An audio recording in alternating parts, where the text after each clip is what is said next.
সাবে হয়ে একমন, বন বিবির কথা এবে শোনো সর্বজন। বন বিবি সাজঙ্গলি ভাই বহিনেতে, যে রূপে হলেন পয়দা বনের বিচেতে।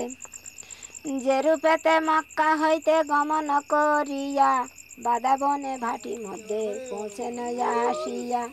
যে রূপেতে নারায়ণী সঙ্গে গিয়ারন, আসিয়া ভূরকুণ্ড মেজে করেন আসন। যে রূপেতে ভাটিস্বর ভূমি আয়া খোরে, হাট মধু বসাইলেন বনের ভিতরে।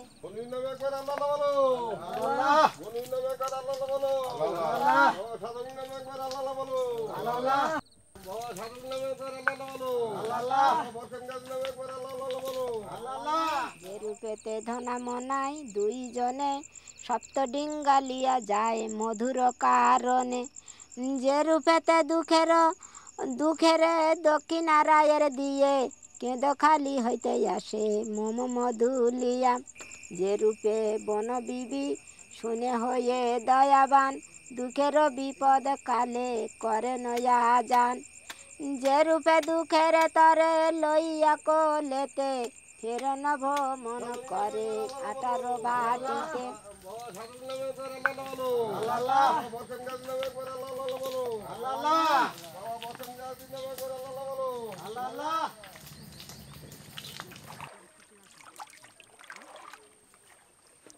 যে রূপে দুঃখের পেয়ে ধন করি দিয়া, কুমিরির পিটি পরে চাঁর করিয়া।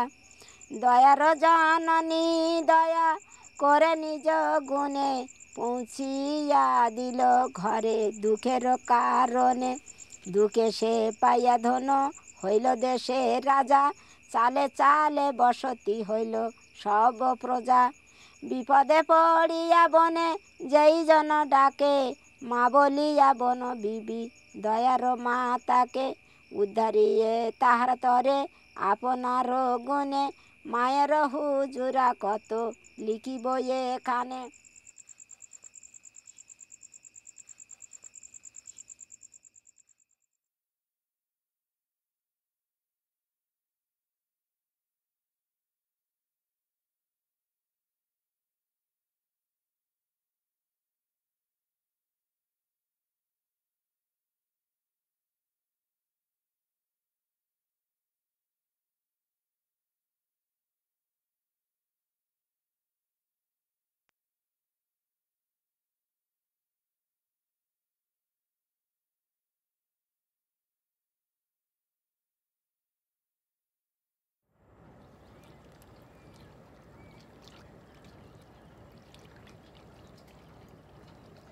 একদিন সকালে আমরা, এটা হচ্ছে আপনার ধরুন 91তে, মানে 11ই শ্রাবণ, আমার বাবা হঠাৎ আমার এক বোনের শ্বশুরমশাই আসেন, ওনাকে নিয়ে বললো যে চলো তো একটু মাছ ধরে আসি ওপার থেকে, আর কয়েকটা জ্বালানি কাঠ নিয়ে আসি।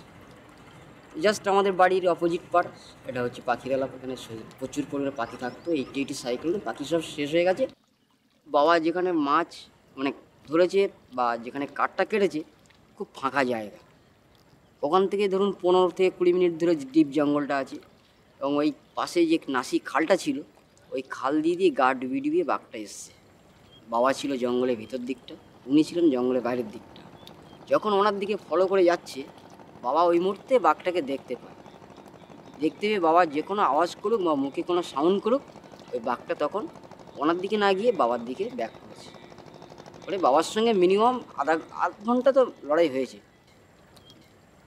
আমার বাবা ছিলেন খুব শক্তিমান এবং খুব বলিষ্ঠ লোক ছিলেন, কিন্তু তারপরে বাবাকে নিয়ে গেছে শ্রাবণ মাস ভরা কটাল, মানে প্রচুর পরিমাণে লোক বিকেলে গিয়েছিল, কিন্তু সে সংগ্রহ করতে পারে। অনেক দূর ট্রেনে নিয়ে যখনই যাচ্ছে, প্রচণ্ড বর্ষা হচ্ছে, বর্ষার মধ্যে লোক আর জঙ্গলের মধ্যে দেখতে পাচ্ছে না, তখন সব লোক আবার ব্যাক করে এসছে। বাবার কোনো ডেড বডি আনতে পারে।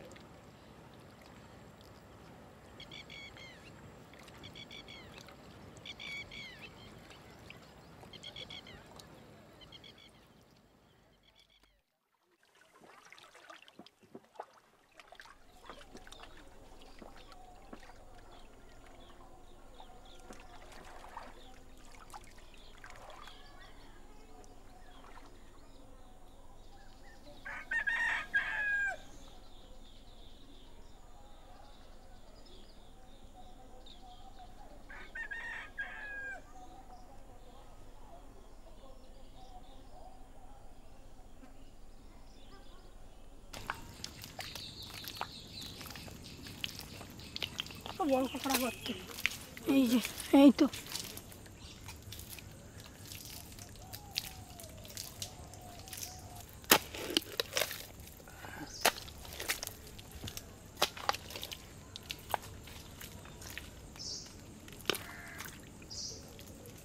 পেরেছিস?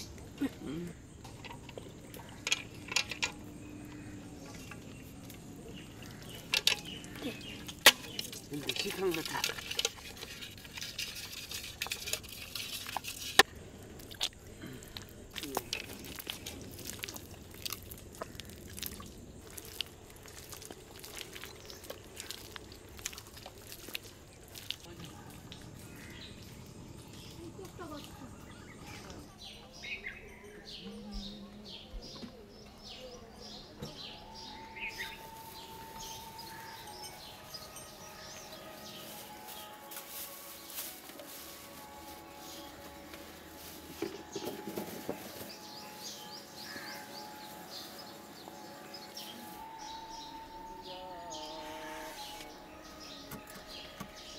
ভাই আসলে পাইনি।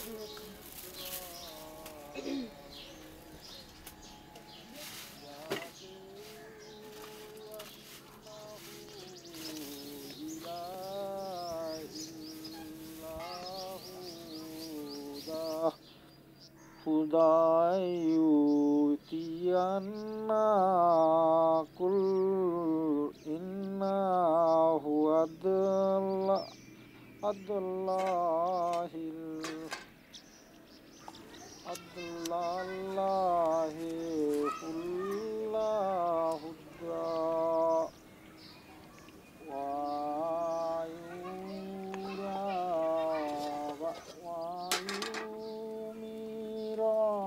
kullahudda mirba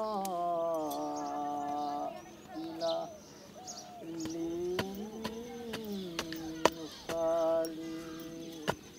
alima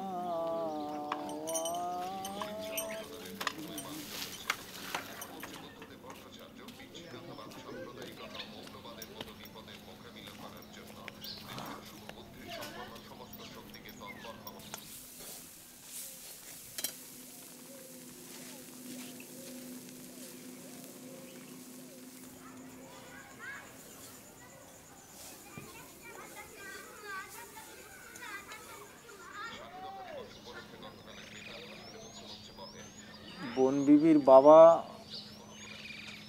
ছিল একজন ফকির।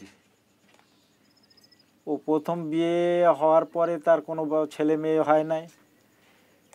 তখন দ্বিতীয়বার ও যখন অনেক করে নবীজির ওখানে মাজারে গেল মক্কাতে, ওখানে যে গায়েবী আওয়াজ হয় ওর দ্বিতীয়বার আবার বিয়ে করলো। বিয়ে করার পরে তখন ওই যখন ওর আগের পক্ষের যে স্ত্রী ছিল তাকে বলা ছিল যে আমি যা বলবো, বিয়ে তুমি করতে পারো, তবে আমি যা বলবো সেই মতো কাজ করতে হবে। তখন বিয়ে করার পরে ওনার যখন বনবিবি বা সাজনগুলি দু ভাই বোনই একই সঙ্গে যখন গর্ভে এলো, তখন ওর প্রথম যে স্ত্রী সে বলল যে ওদের বনবাসে দিয়ে আসতে হবে। তখন হয়নি, পেটে ছিল। তো কী করবে, তখন সত্য প্রতিজ্ঞা মানতে যে ওনার বাবার বাড়ি যাওয়ার নাম করে বনবাসে ছেড়ে দিয়ে আসলো বনে। সে বনের ভিতরে সাজঙ্গলি বা বনবিবি প্রথম, পরে একটা ভাই হলো, ওই একই সঙ্গে যমক হওয়ার পরে মা ওই জঙ্গলে ফলমূল এটা বিভিন্ন রকম করে দুই ছেলে মেয়ে এক জায়গায় রেখেছিল। রাখার পরে ফের যখন বাবা গেল মাকে আনতে, ওদেরকে ঘুরিয়ে আনতে ভুল বুঝতে পেরে, তখন বনবিবি বলল যে বাবা আমাদের তাড়িয়ে দিতে পারে আর সেখানে যাব না, আর আমাদের তো আল্লাহ এই জন্যে পাঠায়নি, আমাদের ইয়েতে যেতে হবে, ভাটির দেশে যেতে হবে। তারপরে ভাটিতে যখন এলো, এসে নারায়ণের সঙ্গে প্রথম যুদ্ধ হলো। যুদ্ধে দুজনেই সমকক্ষ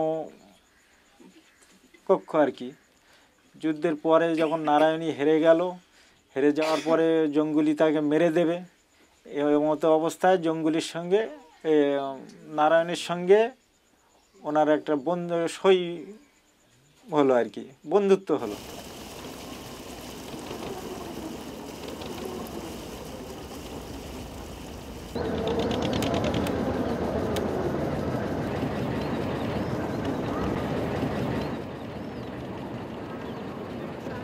বনবিবি নিয়ে আমাদের যা কিছু জানা, তার উৎস হলো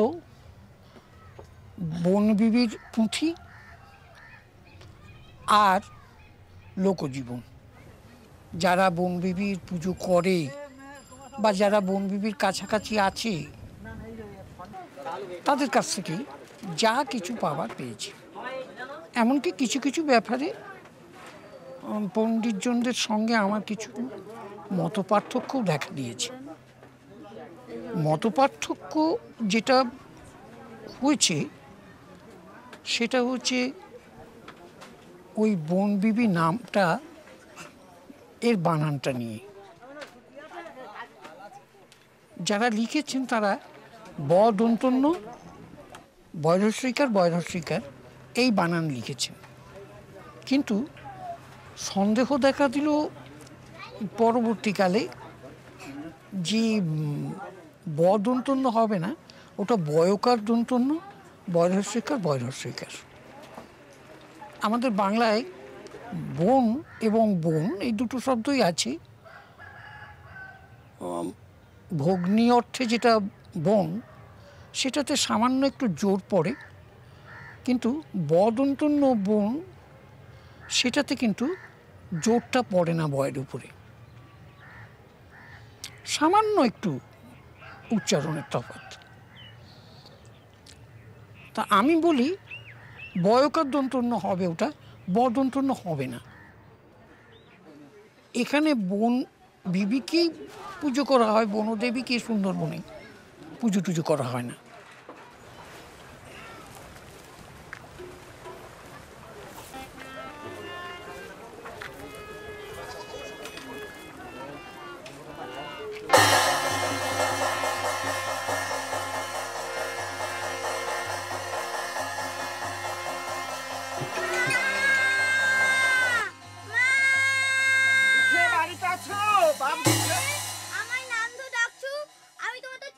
তুমি আমাকে কেমন করে চিনবে বাপজান?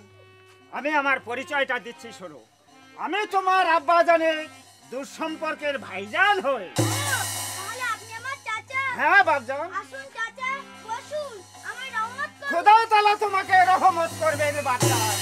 আচ্ছা বাপ দুঃখে, তোমরা কজন ভাই বোন? আমি আর মায়ের একমাত্র ছেলে। কি কাজ কর্ম করো? আমি কিছুই করি না। তাহলে তোমাদের সংসার কেমন করে চলে বাপজান? এই শুনবেন চাচা? বলো বাপজান। শোনো শোনো চাচা আমার, দুঃখের কথা কি বলবো আর।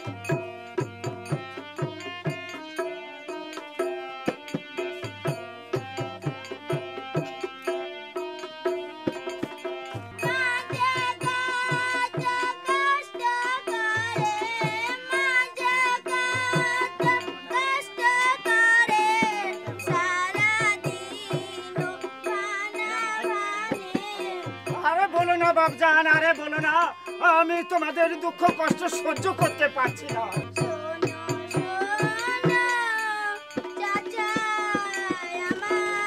বেশ বেশ বাপজান, বেশ। আমি তো তোমাদের দুঃখ কষ্টের কথা অনেকই শুনলাম, কিন্তু আমি তোমাদের বাড়িতে এসেছি কেন জানো বাপজান? আমি মনস্থ তৈরি করেছি মহলে যাত্রা করব, কিন্তু বাপজান একজনের জন্য আমি মহলে যাত্রা করতে পারছি না। তাই তোমার কাছে এসেছি। তুমি যদি আমার সঙ্গে মহলে যাও, তাহলে আমি মহল যাত্রায় সুসম্পূর্ণ হতে পারি বাপজান। তুমি কি আমার সঙ্গে মহলে যাবে? হ্যাঁ চাচা, যাব।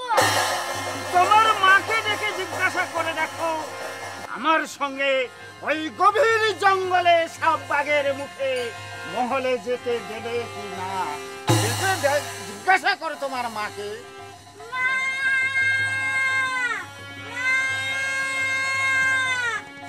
বাবা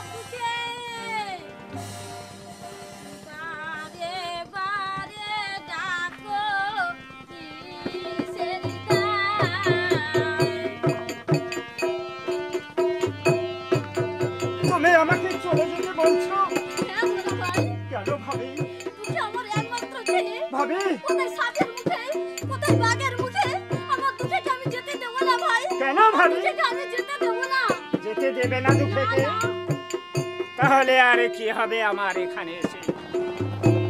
পারো দুঃখে থাকো তুমি তোমার মায়ের কোলে ঘরে বসে, আমার সঙ্গে সাপ বাঘের মুখে মহলে যেতে হবে না।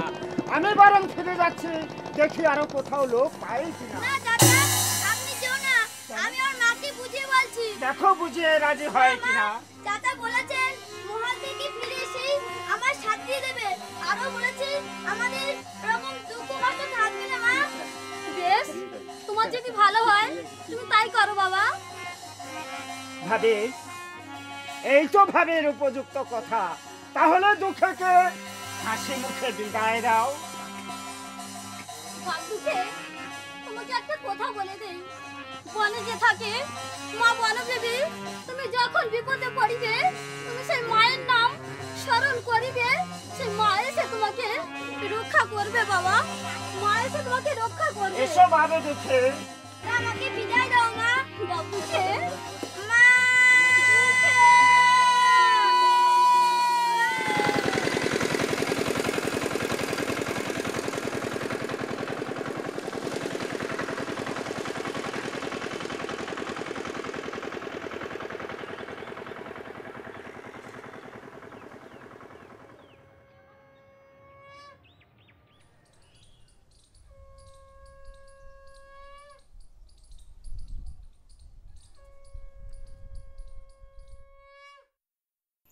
লোটা সোঁটা তসলাবি রওনা হইয়া মদিনা মোকাম হইতে আসেন চলিয়া, কতদিনে পৌঁছে এসে দেশে হিন্দুস্থানে, পার হয়ে গয়া নদী খোসালিত মনে, এসে পূর্ব ভাগে গায়ে এড়াইয়া যায়, পৌঁছে না ধারায় এসে ভাঙড় যেতায়, দেখিয়া ভাঙড় সাহা উঠে হইল খাড়া, আরজ করিয়া কহে দুই হাত জোড়া, কহ নাই আসিলে তোমরা কোথাও হইতে, পরিচয় দেহ মরে না পারি চিনিতে, বিবি বলে ভাই বহিন মোরা দুইজন, মদিনা শহর হতে আইনু এখানে, খেলাফত পাইনু মোরা রসুলের গোরে, মেহের করিয়া খোদা আমাদের তরে, দিলেন 18 ভাটি করিয়া যাই গির, যাব মোরা বাদা বনে তাহার খাতির, কহ এবে আমাদের কোন দিকে যাব, কত দূরে গেলে সেই ভাটি দেশ পাব, ভাঙড় কহেন মাগো শোন দেল দিয়া, এই তো ভাটির দেশে পৌঁছিলে আসিয়া, এখানে দক্ষিণ রায় ভাটির ঈশ্বর, নানা শিষ্য কইল সেই বনের ভিতর।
চৈত্র মাসেতে হয় মধুর সিজন, মহল করিতে গিয়ে পৌঁছে লোকজন। ধনাই মনাই নামে ছিল দুই ভাই, বনবাদা করে খায় হামেশা ছাই। বাজির হাটিতে ঘরে তাহাদারে ছিল, ধনাইয়ের দিলে চা বাসনা হইল। যাইব বাদা বনে মহল করিতে, মধু লইয়া আসি সে তাই হইতে। এছাইয়া মতলব করে আপনারও দিলে, এক রোজ ধনাই মনাই রিয়া বলে। 7 ডিঙ্গা আয়োজন করে দেহ মোরে, ভাটিতে যাইব আমি মহল খাতিরে। শুনিয়া মনাই চাই ধনাইয়ের বাত, আজ মানুষের যেন পড়ে বজ্রঘাত। কয়ে এত ধন মোদের দিয়াছে পাক জাতি, কি দুঃখে যাইবে তুমি মহল করিতে। বাদা বনে শুনিয়াছি বাঘের বড় ভয়, কি জানি সেখানে গিয়া যদি মারা পড়ো। সে হইলে তোমার দায় মরিবে কান্দিয়া, রহি ভাই আপনারও ঘরেতে বসিয়া। যত টাকা চাউলে হো দিব আমি ভাই, তোমারও রোজগারে আমি কিছু যে না চাই। নচিবে যা ছেলে কাকে পারে খন্ডাতে, মানা নাহি করো যাবো মহল করিতে। ধাড়ি মাঝি লোকজন আয়োজন করিয়া এখন, সেটা বিনা দেহ ডিঙ্গা করিয়া সাজন। কোন মতে নাই যদি শুনিল দনাই, লাচার হইয়া তবে কহেন মনাই। 7 ডিঙ্গার লোক এত কোথায় পাবো আমি, ধনাই বলে তার জন্য নাই ভাবো তুমি। ইয়া বলে তখনই ধনাই চলে যায়, 7 ডিঙ্গার লোক জুটে আইল তরাই। টাকা করি দিয়া সবে ঠিকঠাক হইল, এক লোক সুমারেতে অনুকূল হইল। ধনাই কহিন তবে মনায়ের তরে, চাল ডাল তোলো তুমি ডিঙ্গার উপরে। এক লোক বাকি আছে জুটে আনি তাই, তা বাদে খুলিব ডিঙ্গা ভাসিয়া খরাই। ইয়া বলে তারপরে গেলেন চলিয়া, গরিবের দুঃখের বাড়ি পৌঁছিল যাইয়া।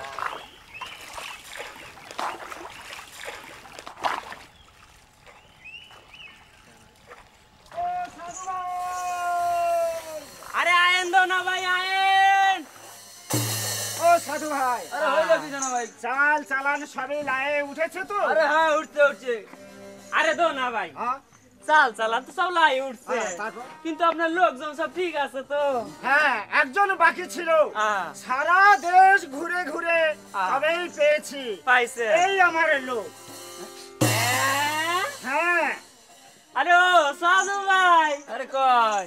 আরে দো না ভাই, বাইসা বেশ ভালোই লোক আনছে তো। কেন কেন? বলি এই সাবালে করবা নাকি?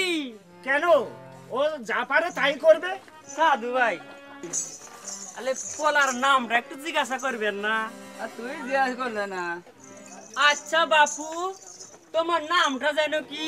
আমার নাম দুঃখে। হ্যাঁ, দুয়ে। তাহলে আমাদের সঙ্গে থাকবে সুখে। থাকবে। হ্যাঁ। ও মধু ভাই, কয়েন। খোদা তলার নাম নিয়ে লাছাড়ার ব্যবস্থা করো। হ্যাঁ ঠিক আছে। আস্তিক দরিয়া গাজী গঙ্গা বদর বদর, ও গুড়ি গুড়ি ডঙ্কা মাইরাম, বাদাম তুইলা রে ভাই যাচ্ছে না তনি নাইয়া, গুড় গুড় ডঙ্কা মাইরাম, বাদাম তুইলা রে ভাই যাচ্ছে না তনি নাইয়া।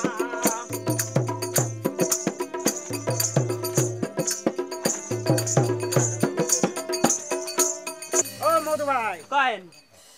এই যে বরিশহাটের থেকে যে লা ছাড়া হলো, হ্যাঁ এরপরে নদীগুলির নাম একটা একটা করে বলে যাও। ঠিক আছে। আমার এই বাপ দুঃখে আরো বড় হয়ে ঠিক এইভাবে এসে মহল করবে।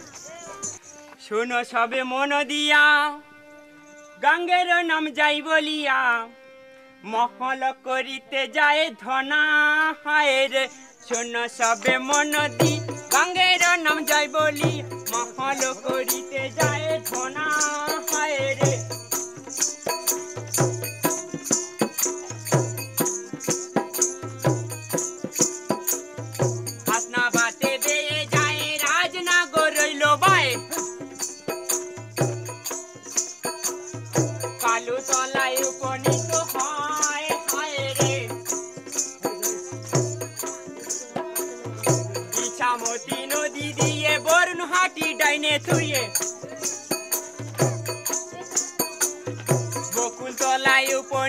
হায় হায় রে বসন্তপুর বাঁয়ে রেখে কালিন্দি ওই ডাইনে রেখে রায়মঙ্গলই তবে দেখা যায় হায় রে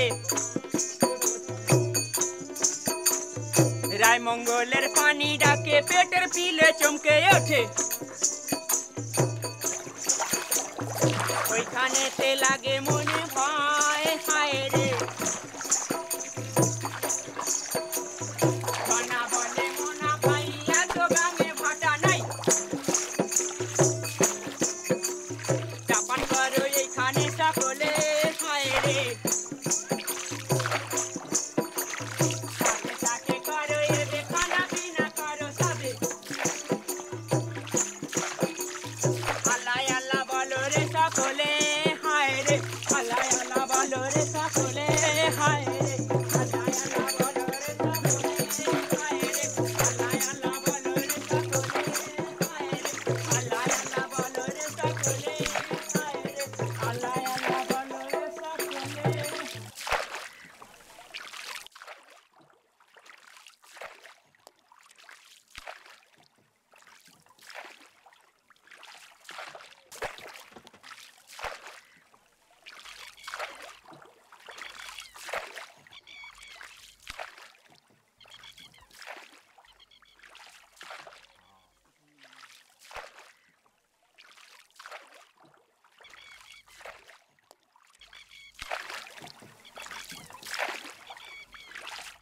হয়েছে কোনটায় উঠবে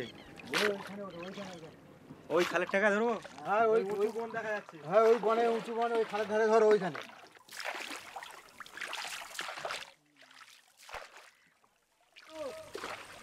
এইখানে ধরলে পুরো বনটা ওই যে ধরা যাবে তো হ্যাঁ ধরা যাবে পুরো বনটা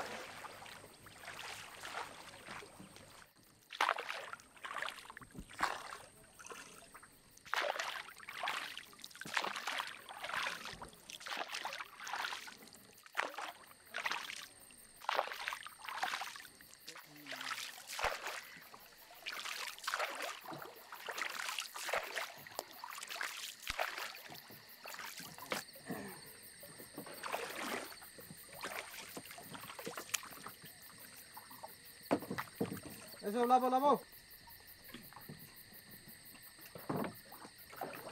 লাবো লাবো ওই লেবেছো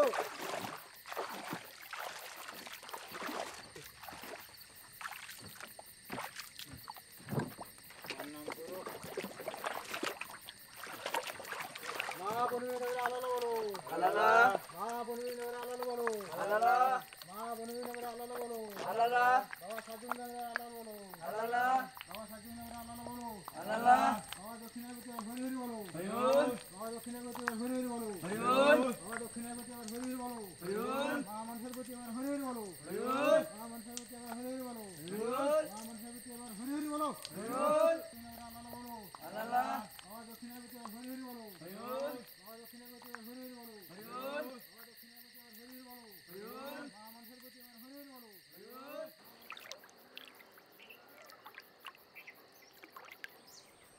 এই ওই যে একটা চাঁদ দেখা যাচ্ছে আল্লাহ আল্লাহ এই ওই যে একটা চাঁদ দেখা যাচ্ছে আল্লাহ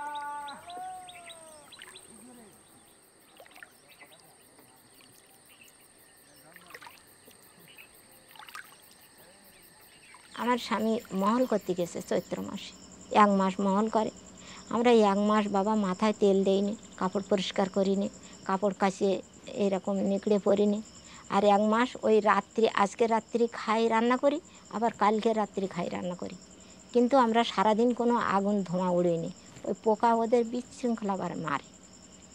তা চৈত্র মাসে মহলে গেছে, আমার ভাসুর গেছে, আমার স্বামী গেছে, আরও গ্রামের 8 জন লোক গেছে। আমার ওই পূজা বা আমার ভক্তি দেখে আমার ভাসুর আর আমার শাশুড়ি বলল কি যে ওনার হাতে আমাদের সাজন, মানে আমরা যে 7 জন যাই 8 জন যাই আমাদের একটা সাজন সাই থাকে, তা ওইটা আমার হাতে তুলে দিল যে মা যতদিন আমরা মহল করব তুমি এই সাজন করে আমাদের নৌকা বের করে দেবা। তা ওই সাজন্তে বাড়ি আসলে আমার ওই গ্রাম ভিক্ষা করে আর পূজা করতে হতো। শোনে ভাঙড়ের বাত বন বিবিনে কজাত হইয়াছে খোসালিত মন, জঙ্গলিকে সাথে লিয়া চলে না বিদায় হইয়া দখল করিতে বাধা বন।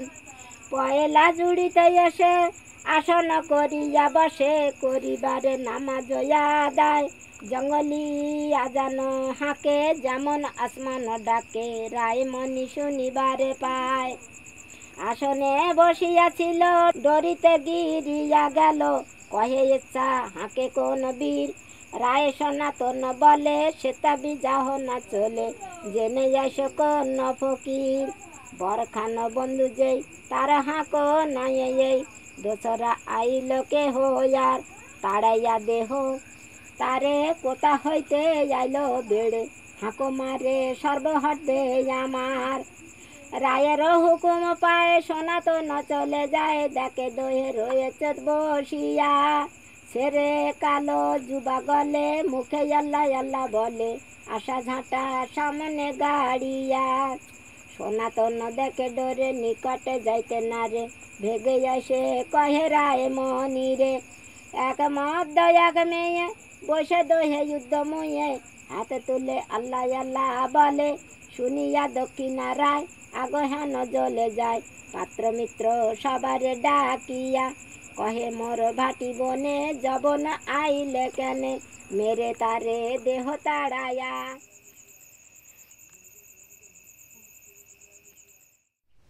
বনবিবি যদি বনের দেবী হন,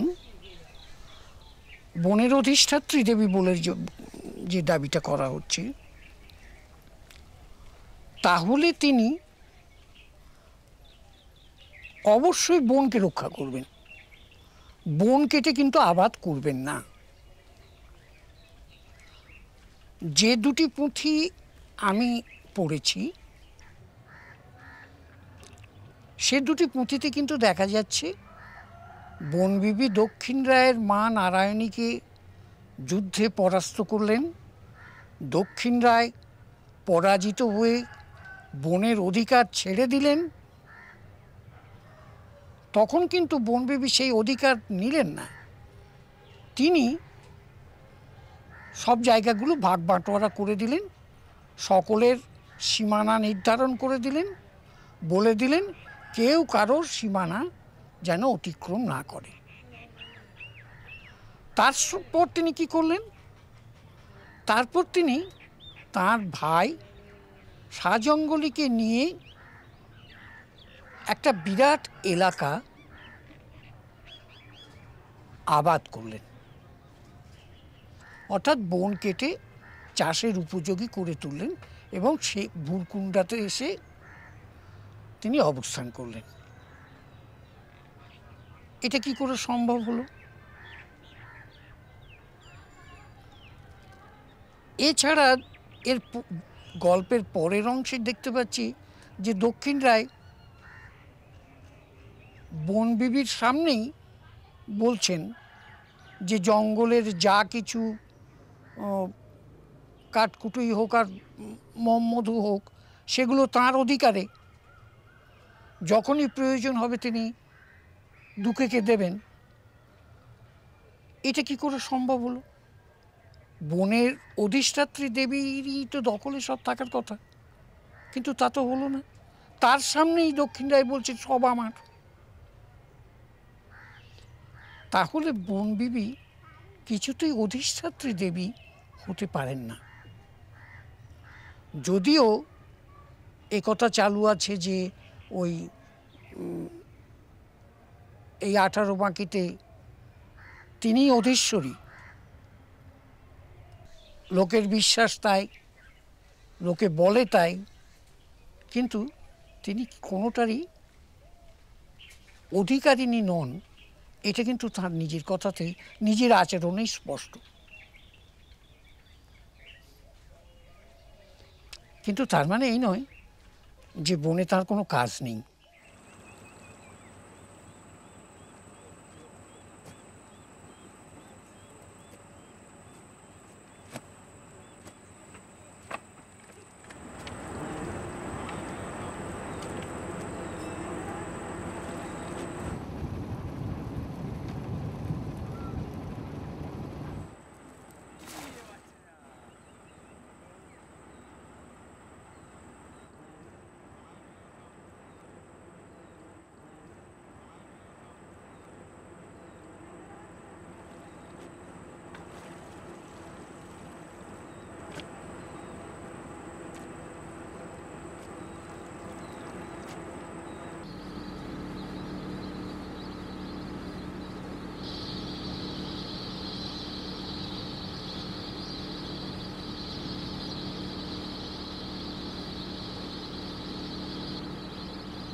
জঙ্গলে যখন মাছ কাঁকড়া ধরার সঙ্গে সঙ্গে আমরা যখন কোনো কাজের সূত্রে জঙ্গলের মধ্যে আসি, তখন বাঘের হাত থেকে রক্ষা পাবো এবং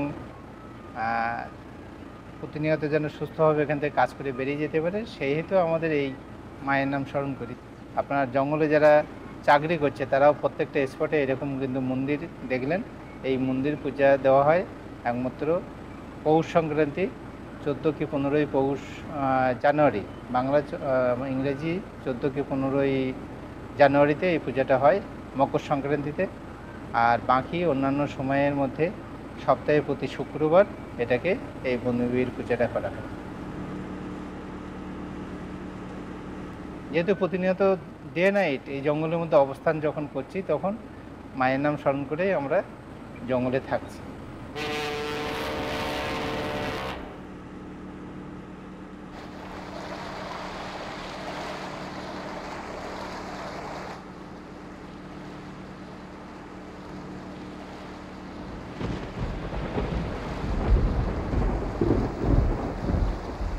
আমি বাউলদের কাছে গল্প শুনেছি, যেটা আমাদের শোনা আছে বয়স্ক যারা আছে ঠাকুরদা ঠাকুমাদের কাছে, এই জঙ্গলে যখন যাওয়া হয়েছে তখন মায়ের নাম স্মরণ করে যেমন যাওয়া হয়েছে, তেমনি বলা হয়েছে যে চোখ কান খোলা রেখে জঙ্গলের মধ্যে চললে কোনো বিপদের আশঙ্কা থাকবে না। জঙ্গলে যারা মধু সংগ্রহ করতে সবচেয়ে বেশি রিস্ক, এই সময় জঙ্গলের মধ্যে আপনার পায়ে হেঁটে কোথায় মৌমাছি চাক বানিয়েছে সেটা খোঁজার জন্য যেতে হয়, সবচেয়ে বেশি রিস্ক। যে কোনো টাইমে কিন্তু অ্যাক্সিডেন্ট হতে পারে। এই ঘন জঙ্গলের মধ্যে কিন্তু তারা কিন্তু পায়ে হেঁটে হেঁটে যায়, 6-7 জন গ্রুপে থাকে, 10-12 হাত দূরে দূরে তারা ওঠানামা করতে থাকে, লাইন ধরে চলে যায়। কোথাও মৌমাছিগুলো কোথাও উড়ে উড়ে কোন দিকে যাচ্ছে সেইগুলো ফলো করে তারপর চাক খুঁজে করে। এনি টাইম এদের অ্যাক্সিডেন্ট হতে পারে এবং হয়ও। মধু সংগ্রহে সবচেয়ে বেশি আক্রমণগুলো হয়, আক্রান্ত হয়, বাঘের কবলে যায়।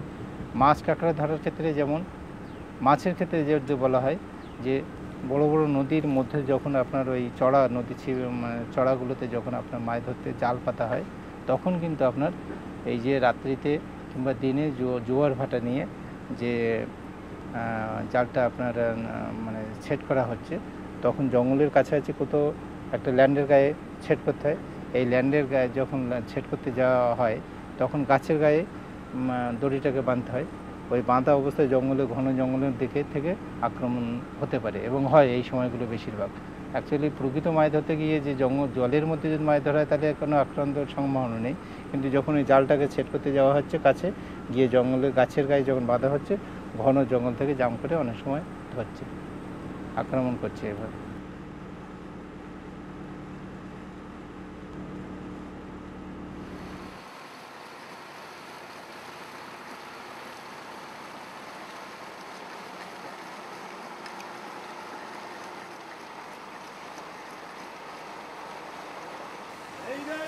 আমি তোর দুঃখ দূর করতে এসেছি।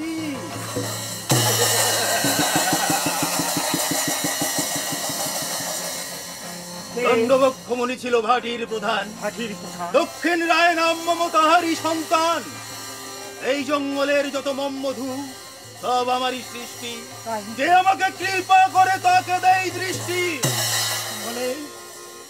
তাহলে মধু সবই যদি আপনার, বলুন বলুন ওগো রায় ঠাকুর, সারাটা বনে ঘুরে আসলাম আমি, এক ফোঁটা মধু পেলাম না কেন? হে ধোনা, বহুদিন অতিবাহিত হয়ে গেল, কেউ আমাকে নর পূজা দেয় না। তাই তোমাকে বলছি, এই অষ্টম বর্ষীয় শিশু দুঃখকে দিয়ে তুমি মধু নিয়ে যাও সুখে। কি বললেন রায় ঠাকুর? নর পূজা? নর পূজা শুনে আমার বুক ফেটে যাচ্ছে, তার উপরে অষ্টম বর্ষীয় শিশু? না না, আমি দুঃখকে দিতে পারবো না।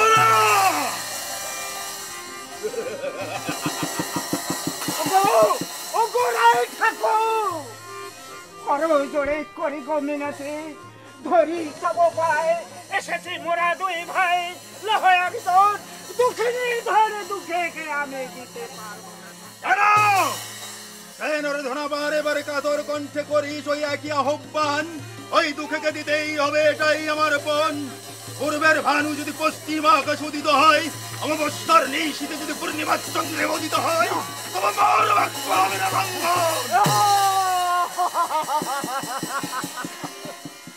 ওগো মেহেরবানি খোদা, বলে দাও মালিক, এখন আমি কি করি? পড়েছি রায়ের কবলে, রক্ষা পাওয়ার উপায় নেই। কেমন করে এই দুঃখকে নিয়ে আমি দেশে ফিরে যাব, তার মায়ের কোলে তুলে দেব? ওগো ওগো মেহেরবান খোদা।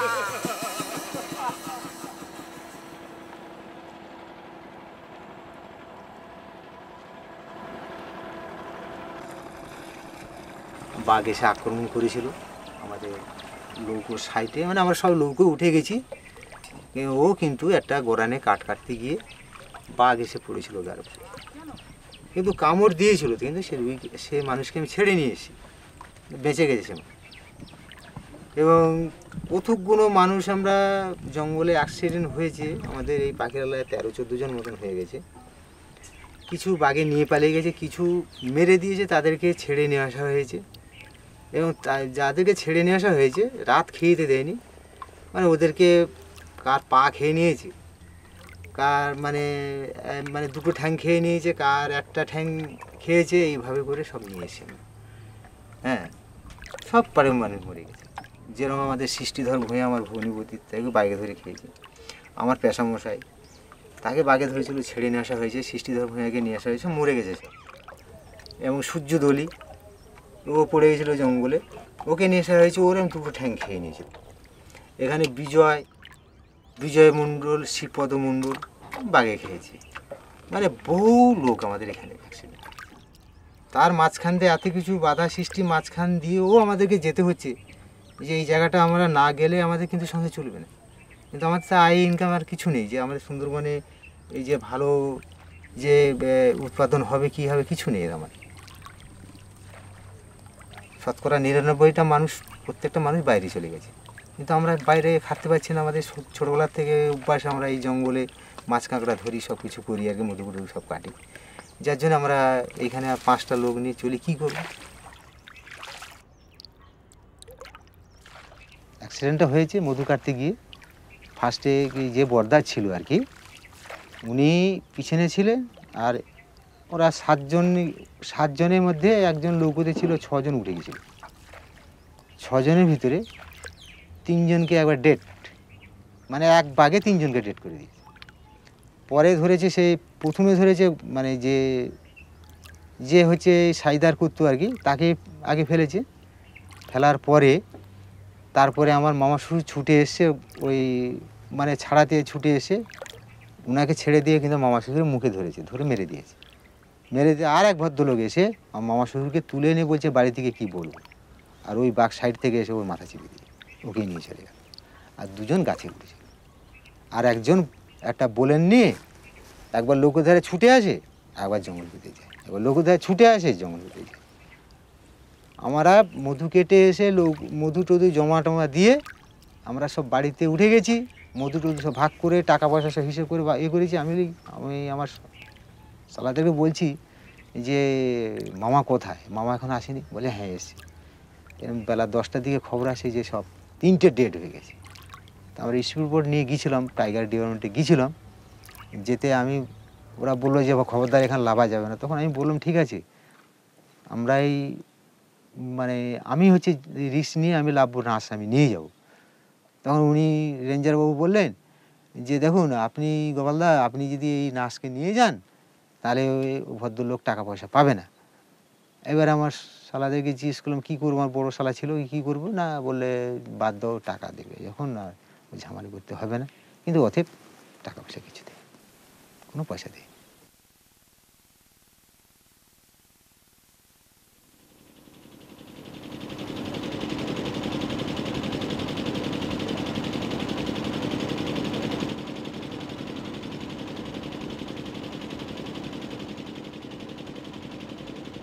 ওনাকে বাঘে ধরেছিল, আমাদের ওই বেড জাল টানে, তো 2 কিলো বেড জাল এনেছে। এখন ওতে কষ দিয়ে খায়।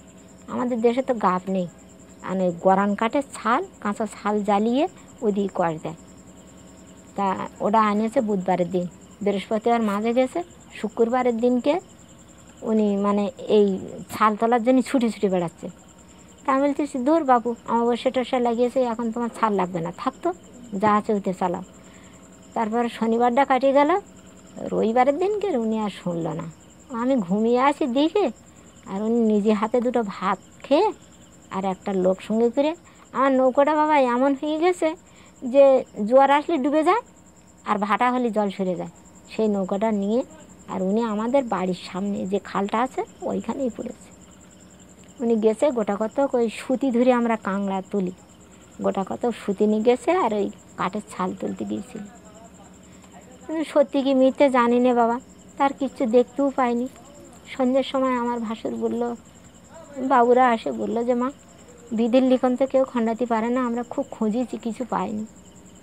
তা ছেলেরা ছোট ছোট ওদের ওই অফিসের থেকে সাদা কাপড় পরিয়ে আর গলায় তীর দিয়ে আর একটা গামছা নিয়ে মানুষ তৈরি করে পুড়িয়ে দাউন করে মানে ওরা একটা ইয়ে করলো।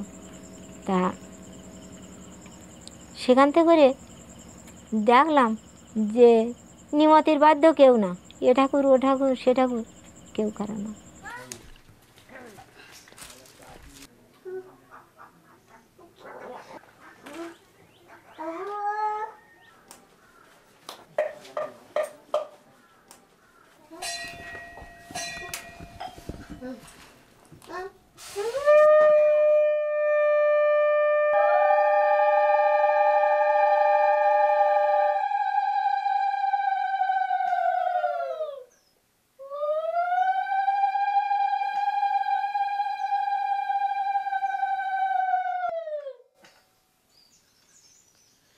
একালের নয়, একটু পুরনো কালের মানুষ যদি খুঁজে পান কেন তারা বনবিবির পুজো করেন, কি তাদের প্রার্থনা, এটা জানলে কিন্তু একটু আমাদের সুবিধা হয়ে যায়। তারা কিন্তু বলছেন বনবিবির কাছে তারা কেউ ধন সম্পদ কিচ্ছু চান না। ধন সম্পদ যা কিছু, আয় উপার্জন যা কিছু, তা তারা নিজেদের তাগদে করবেন। তাহলে বনবিবি তাদের কি করবেন? বনবিবি তাদের প্রাণ রক্ষা করতে পারেন। এই তারা তাদের মন্ত্রে পাওয়া যাচ্ছে যে মা 10 মাস 10 দিন যেমন সন্তান মাতৃগর্ভে থাকে, আমাদের ঠিক তেমন জলে জঙ্গলে আমাদের তেমন ঠিক নিরাপদে রেখো। আমরা যে কজন যাচ্ছি তারা যেন সবাই নিরাপদে ঘরে ফিরে আসতে পারি, এইটাই একমাত্র প্রার্থনা। জঙ্গলটা, সুন্দরবনের জঙ্গলটা একটা ভয়ঙ্কর জায়গা, বিশেষ করে বাঘ, এছাড়াও জ্বর জারি, ভয় পাওয়া, সাপ, এরকম নানান বিপদ আছে।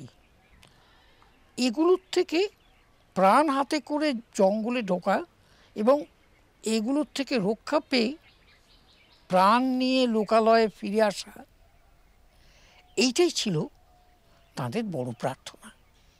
গল্পটা যা পাওয়া যাচ্ছে তাতে পাওয়া যাচ্ছে কিন্তু বনবিবি কে প্রথম পুজো করছে, তার পুজোর প্রসাদটা হচ্ছে ধনামৌলের ফিরে আসা নিয়ে। ধনামৌলে, আমি একটু ভুল বলেছি, ধনামৌলে দুঃখেকে জঙ্গলে ফেলে এসেছিল, জঙ্গল থেকে নিরাপদে সে ফিরে এসেছে বনবিবির কৃপায়। সুতরাং তার মা তাকে বললেন গলায় কুড়ুল বেঁধে দুয়ারে দুয়ারে ভিক্ষে করে নিয়ে এসো, তারপরে বনবিবির পুজো দাও। দুঃখে তাই করলো এবং বনবিবির পুজো তখন থেকে শুরু হলো। ধনামৌলে গিয়েছিল কেন? মধু কাটতে, মধু সংগ্রহ করা ছিল তার কাজ। এই মধু সংগ্রহকারীরাই প্রথম বনবিবি পুজো প্রচলন করলো।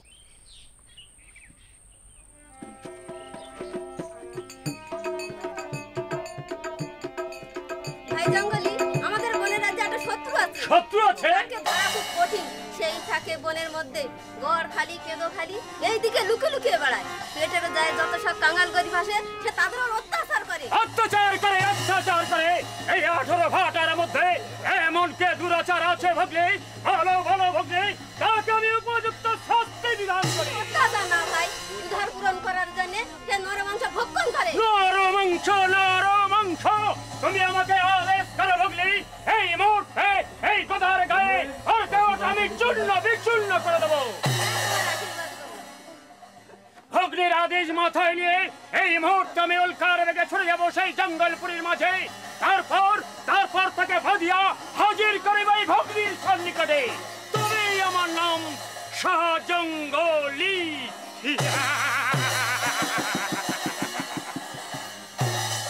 শুনি মরি ধনা চাচা, আমায় দিবি রাইরি, মা দুঃখিনী উনাথিনী কি হইবে শেষে? কোথায় গো মা বন বিবি, এই বিপদে কালে দেখা দাও মোরে।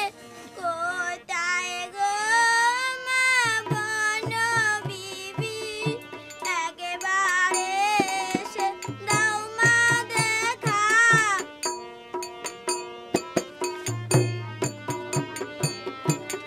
নজর করে দেখ রে দুঃখে, আমি যে তোর মা।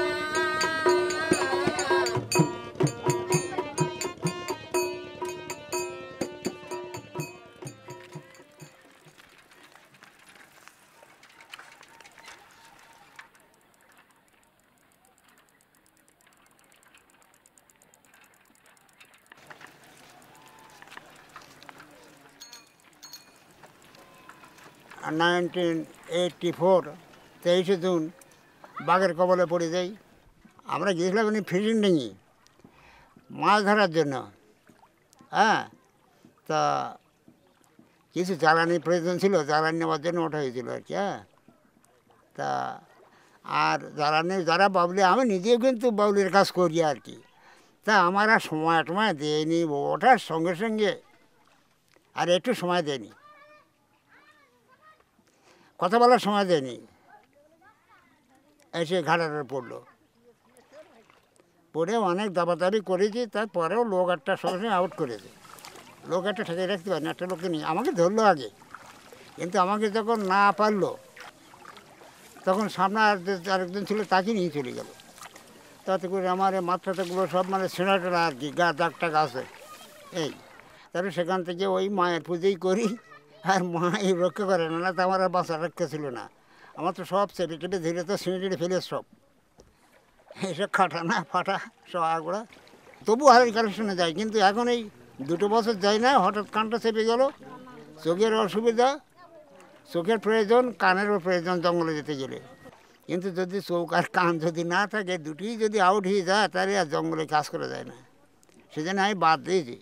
তো ফরেস্টে যখন এরা ওই বনবী মন্দিরে আছে, ফরেস্টে বনবী মন্দিরে আছে না, ওই মন্দিরে পূজারি আমি।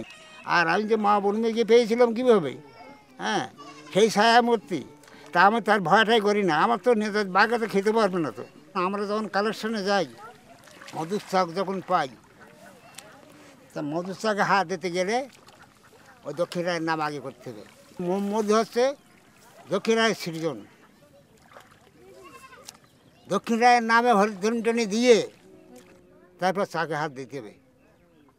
কেটে আসার সময় আবার দক্ষিণ রায়ের ধ্বনি দিতে আসতে হবে, ওর নাম করতেই হবে।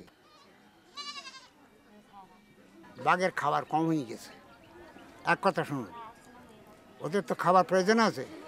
তাহলে ওরা খাবে কাঁকড়া মাছ, তাই এখানকার লোক সব পারমিশন করে যাচ্ছে কাঁকড়া ধরতে, কাঁকড়া নিয়ে আসছে। তাহলে ওরা আর খাবে কি? তাহলে এখন এই আস্তে আস্তে এইবার আসে লোকালিটিতে আসে খাবার জন্য যায়, গরু ছাগল মানুষ যা পায় এসে ধরে। তা আমাদের একটু সতর্ক থাকা উচিত। বাঘ তো হিংস্র জন্তু, কিছু খাবার না পালি দেখেন আমাদের দেশের ভিতরে কারণ থাকলে দেশের লোকরা চলে যাচ্ছে কোথায় কোথায় আন্দামান যাচ্ছে, এখানে যাচ্ছে শুধু খাবার জন্য। তো এই অভাবের জন্যই তো লোক যায় জঙ্গলে। জঙ্গলে গেলে এসবগুলো পায়, জঙ্গলে সব আর সব লোক তো যেতে পারে না, বাঘের তো ভয় আছে, বাঘের তাড়া দিয়েছে, সেই জন্য সব লোক যেতে পারে না। সাবধান মতো যাওয়া যায়। আর বাঘ না থাকলে জঙ্গলে, বাঘ না থাকলে তো জঙ্গল থাকবে না, বুঝতে পেরেছেন? তখন তো সবাই যাবে। হ্যাঁ, তো বাঘটা আছে বলে জঙ্গলটা আছে, আর এই জঙ্গল না থাকলে তো আমরাও থাকবো না।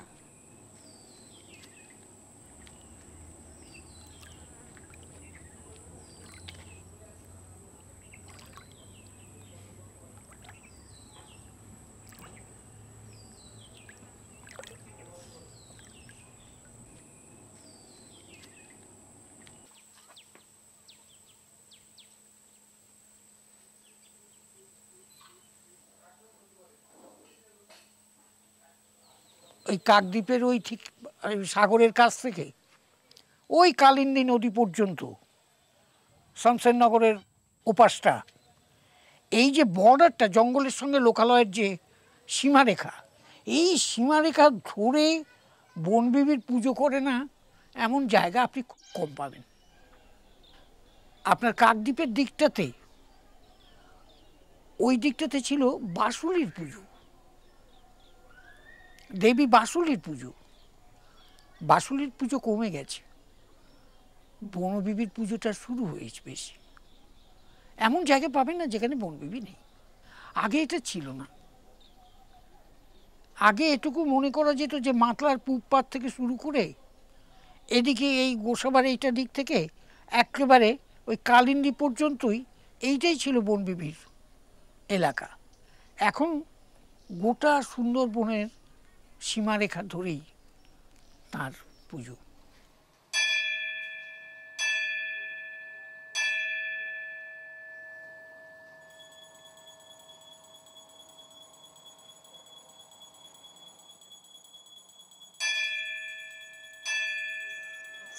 সামনে বিশাল মায়া নদী, পিছনে দুঃখের মায়া। আমি কেমন করে পাড়ি দেবো এই মায়া নদী সাধু ভাই? কেমন করে পাড়ি দেবো ধনা ভাই? মায়া নদী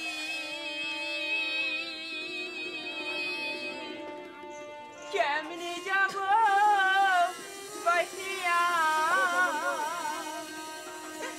ধনা ভাই গো, মায়া নদী কেমনে যাব ভাইয়া, মায়া নদী কেমনে যাব ভাইয়া ধনা ভাই গো, মায়া নদী কেমনে যাব ভাইয়া।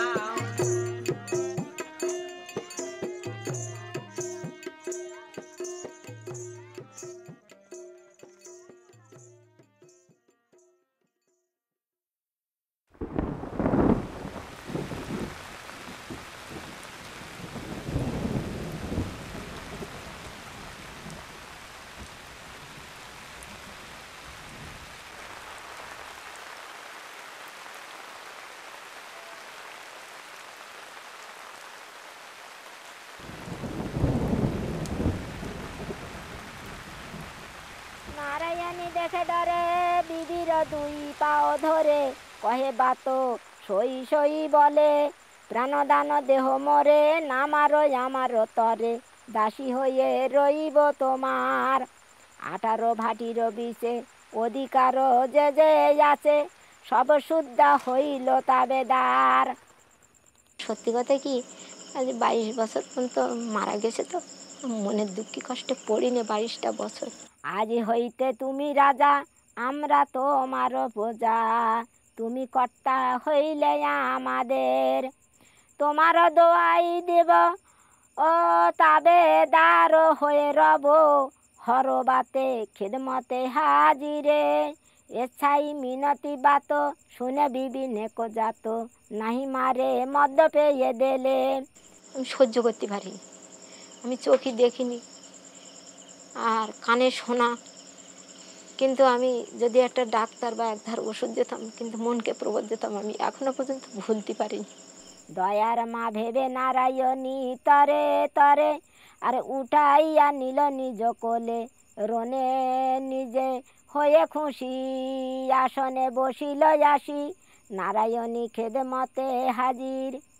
নামাজের যুক্ত হইল, জঙ্গলি আজান দিল, ভাটিশ্বর লইল হাজির, শুনে যত বনবাসী সকলে পৌঁছিল আসি, ভেটে ভাট নজর আনালিয়া, দখল হইল বনে অধীন খাতিরে বনে, বনবিবির চরণ সেবিয়া।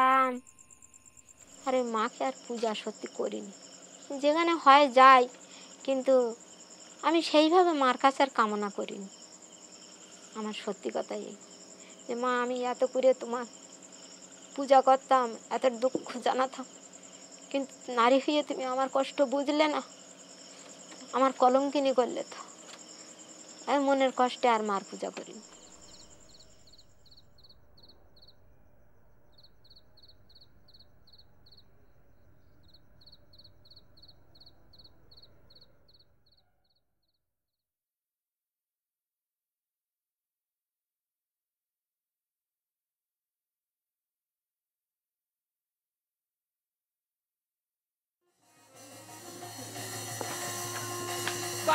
থামিল ইতি করিয়া কালাম সবাকার জনাবেতে আলাইকুম সালাম